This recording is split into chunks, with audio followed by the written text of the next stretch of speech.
Em nome do Pai, do Filho e do Espírito Santo. Amém. No capítulo 12, versículo 20 do Evangelho de João, está escrito assim: ora, havia alguns gregos entre os que tinham subido a adorar no dia da festa. Estes, pois, se dirigiram a Filipe, que era de Betsaida da Galileia, e rogaram-lhe, dizendo: Senhor, queríamos ver a Jesus.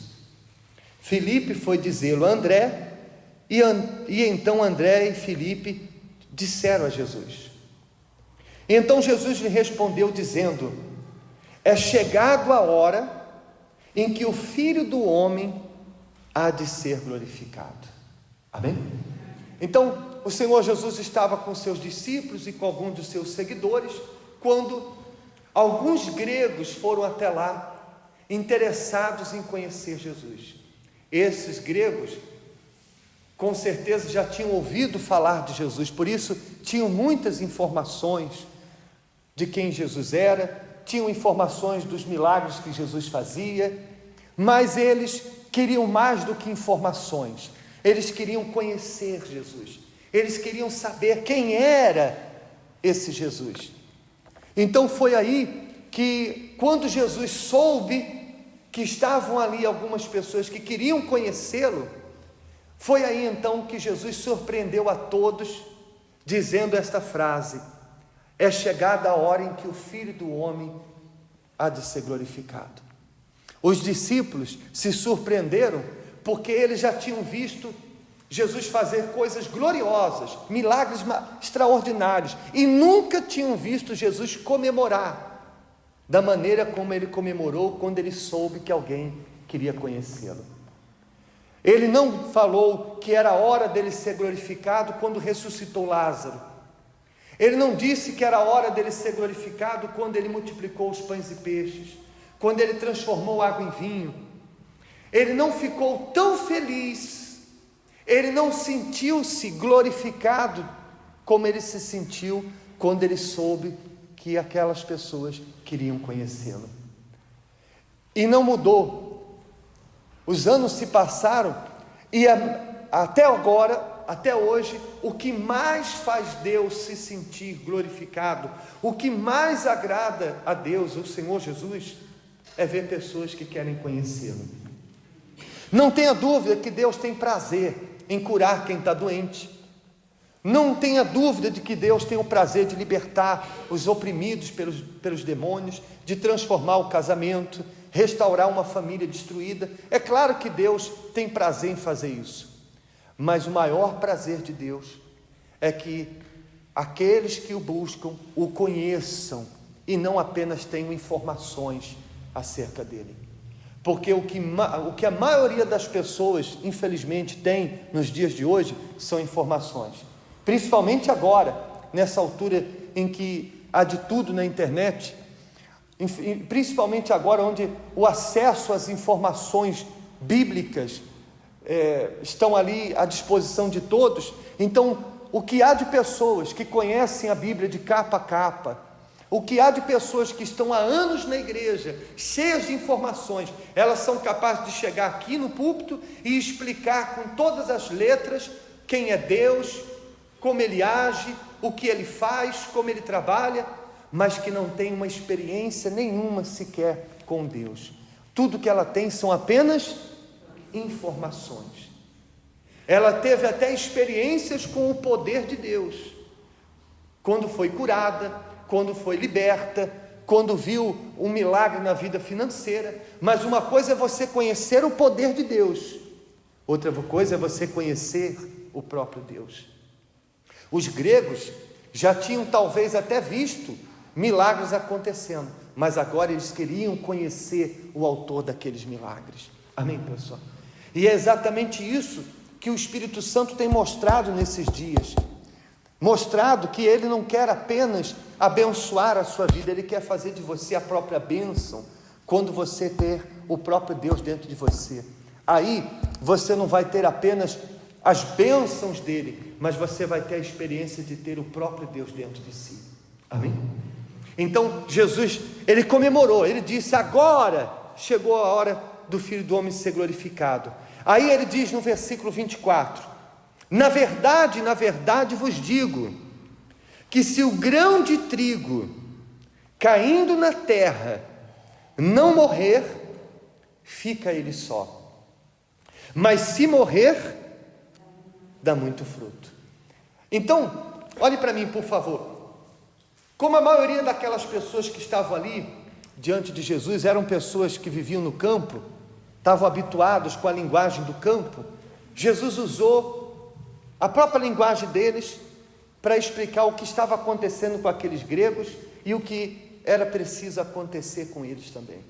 Jesus disse que se um grão de trigo, se a semente, quando cair na terra, se ela não morrer, não pode nascer o fruto, ou não pode nascer a planta que vai gerar o fruto.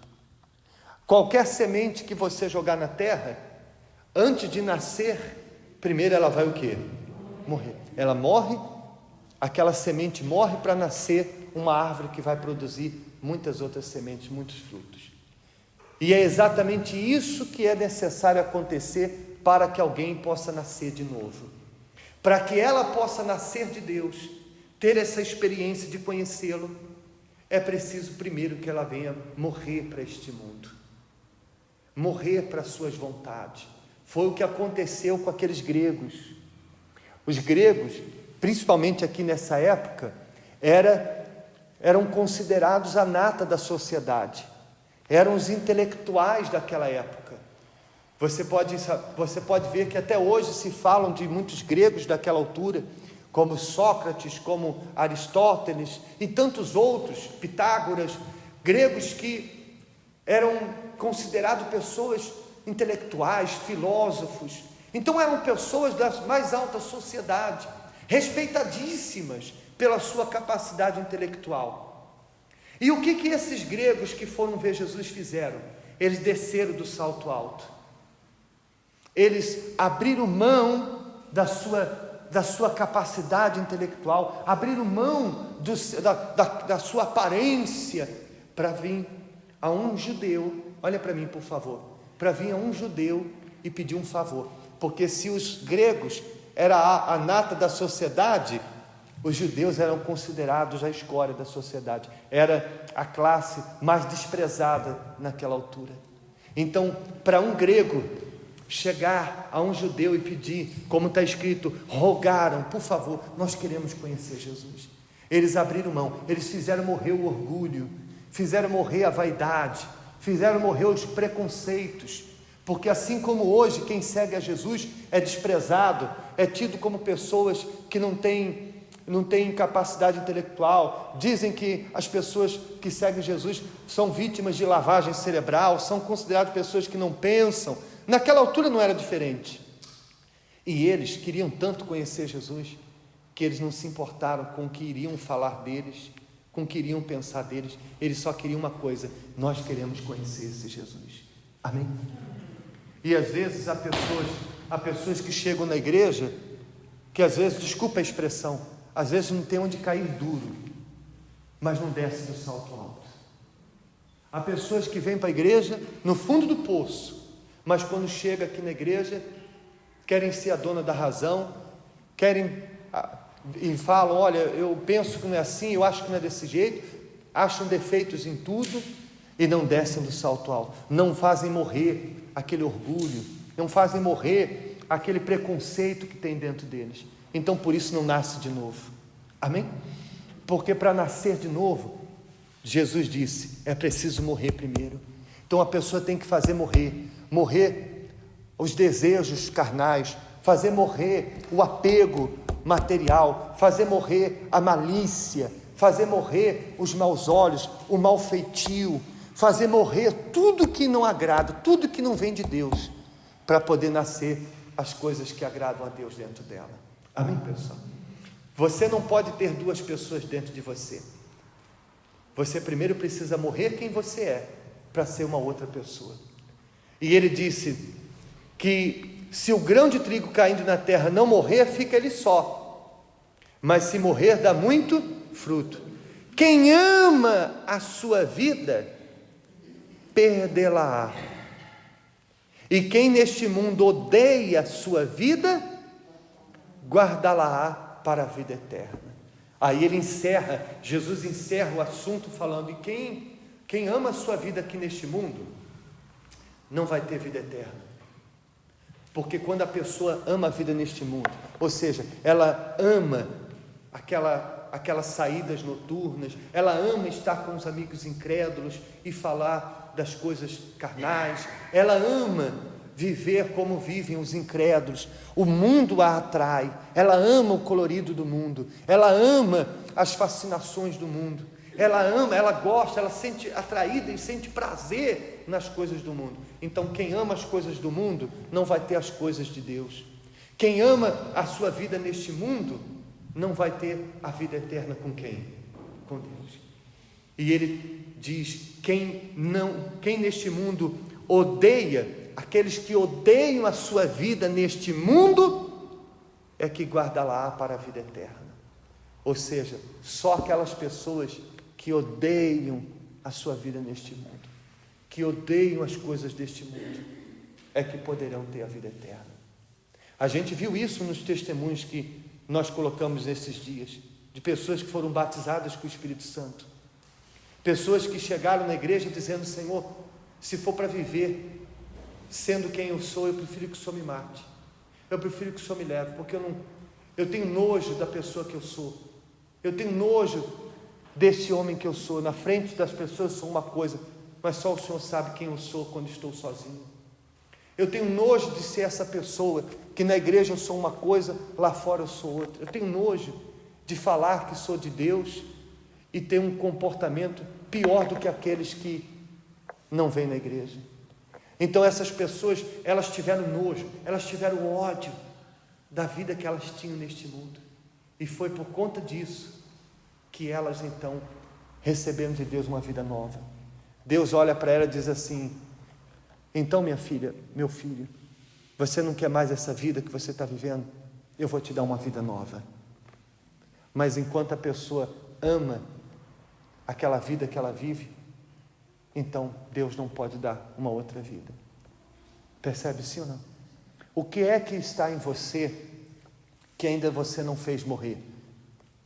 Porque não é Deus quem faz morrer, somos nós que fazemos morrer.